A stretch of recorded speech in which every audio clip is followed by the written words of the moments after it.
On the first day at Academy, the elders ran the resonance ceremony. Lycans used scent instinct to locate their fated student. Valedictorian and student council president Scarlett Ashcroft didn't even hesitate. She walked straight up and claimed the Frostwolf before anyone else could move. I was dead last in the student rankings. I got assigned a single silver rank Stonewolf, then the Glacial Reckoning. Because I'd bonded with the Stonewolf, I shared its innate ability, cold resistance. Scarlett's Frostwolf never had the chance to grow. His bloodline never awoke. On day 1 of the reckoning, he froze to death. That wasn't the worst part. Fueled by jealousy, Scarlett rallied the others and jumped at me. They killed my Stonewolf. I was so overwhelmed with grief, I died. When I opened my eyes again, I was back to the day of the resonance ceremony. As the lowest-ranked student at Academy, I was always picked last. Sure enough, the only Lycan remaining was the Stonewolf. I was reaching for him when Scarlett suddenly shouted from across the room. Wait! She sprinted over, clutching a small Frostwolf pup, and shoved him into my arms without a word. You take the Frostwolf. I want the Stonewolf. The room went quiet. Even Elder Whitmore, our homeroom elder, frowned. Everyone knew the Frostwolf pup carried the purest bloodline of any Lycan in this batch. His ancient lineage concentration was 80%. The Stonewolf's was barely 20, considered low rank by any standard. Elder Whitmore leaned forward. Scarlett, choosing your bebonded Lycan isn't something to take lightly. This determines your ceiling for the rest of your life. Scarlett bit her lip. She looked up with wide, glistening eyes and said, Sir, Selena needs this Frostwolf more than I do. My bloodline rank is strong. I can progress fast no matter what Lycan I bond with. But Selene is Omega class. If she ends up with a low-rank Stonewolf on top of that, her future is basically over. A few people nodded. Elder Whitmore gave a short approval. That's a decent thing to do. Then he turned to me. Well, say something. I blinked. I held the white wolf pup out toward her. It's fine. You don't have to swap. I actually kind of like Stonewolf. Scarlett pulled the Stonewolf closer to her chest. She looked at me the way someone looks when they've been wronged. Selene, you don't have to test me. I'm serious. Keep him. Before I could finish, something sharp bit down on my neck. The Frostwolf pup had bitten me. Then he pressed his tiny tongue against my skin and licked it clean. The Frostwolf initiated a mate mark with me. Frost crystal markings surfaced on my wrist the moment his teeth touched skin. They settled fast, clean, perfectly shaped, like they'd always been there, like my body had been waiting for them. What the room witnessed was not just an unsanctioned bond. It was a Frostwolf branding a mark of fate onto an Omega-class student. A ripple of noise spread through the room.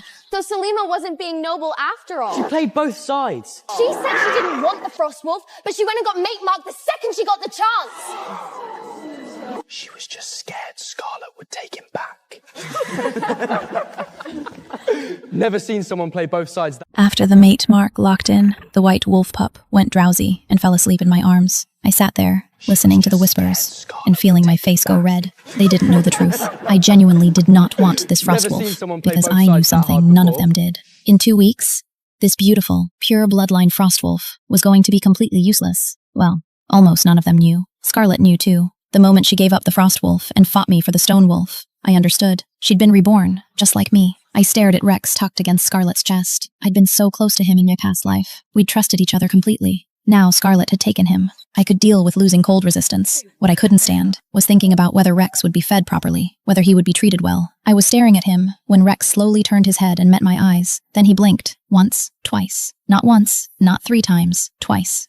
My chest lit up. 2 blinks was a signal, a code we'd created together in our past life, during the months we spent in the eastern ruins when there was no one else to rely on. Rex was using it now to tell me he remembered. He had been reborn too. I looked at him, really looked. He was smaller now, rounder, with none of the combat scars he'd carried by the end. But the way he held himself hadn't changed. The way he watched me hadn't changed. He'd found me in a classroom full of strangers, and used a code only the 2 of us knew. That was enough. I was still exchanging glances with Rex when something warm and soft wrapped around my fingertip.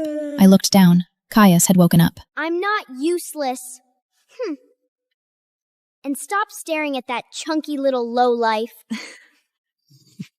Are you talking? Caius gave an imperious little sniff and rolled over in my arms. I thought about what to call him. Frostwolf? Little Wolf? Your Highness. My name is Caius. And yeah, you can call me Your Highness if you want. Who taught you to be this dramatic?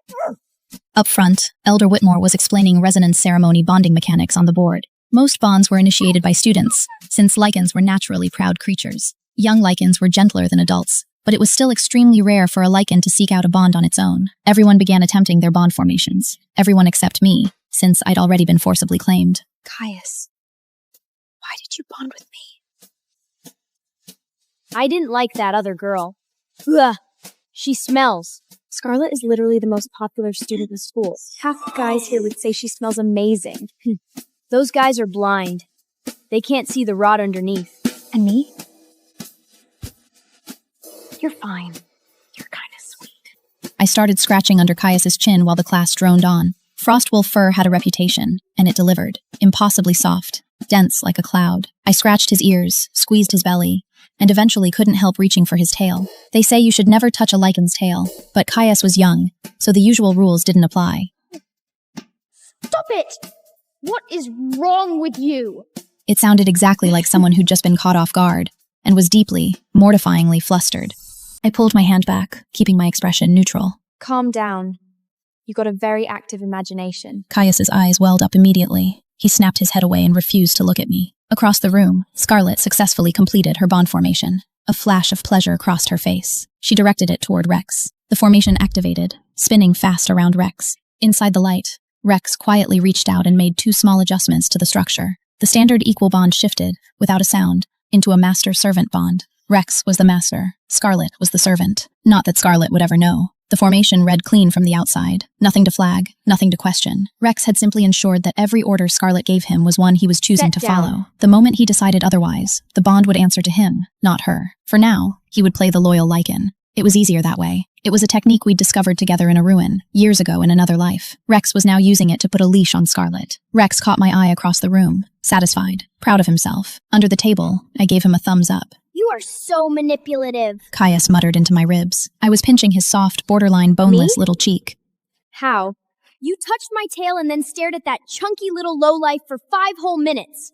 You were making eyes at him. Caius's voice escalated toward genuine grievance. I added another item to my mental description of him, prone to completely unhinged jealousy. After class ended, Elder Whitmore handed out progression supplies, 1 week's worth per student. I kept a single moon core for myself. I fed everything else to Caius. 19 cores. Caius crunched through them like chips. We hadn't even left the room. The class watched in disbelief.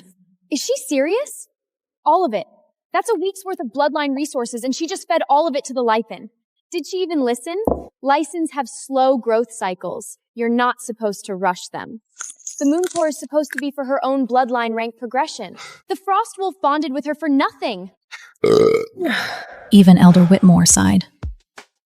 Some of you should note, moon core applications are limited. The Academy won't give you more if you waste them. I smiled pleasantly. I know. Got it. Honestly, in my past life, I'd always been generous with Rex. Most students kept a 4-to-1 ratio for themselves. I split everything 50-50. Equals deserved equal shares. But this? 19 for Caius? 1 for me? This was something else entirely. It wasn't generosity. It was self-preservation. Because Caius and I had a mate mark. A standard equal bond meant one partner's death didn't affect the other. A mate mark was different. If Caius froze to death on day 1 of the reckoning, the same way Frostwolf died in my past life, I died too. Caius's survival wasn't kindness. It was my only chance to live. The moon cores were an investment in not dying. After class, students scattered to train on their own. I carried Caius toward the exit, and Scarlett stepped half in front of me. I know you've been reborn too. This time, the cold resistance belongs to me. Then I hope you enjoy it. You and your useless little lion man can look forward to freezing on day 1. I gave you a chance to be useful to me. You threw it away. Ember lunged at Caius with a low growl. Caius's Alpha King bloodline aura pressed down without effort. Half of Ember's flame died mid-air. Then Caius turned around and farted. Scarlett's composure shattered instantly. What is wrong with you? Get that disgusting thing away from me! I turned and walked away, barely holding in a laugh.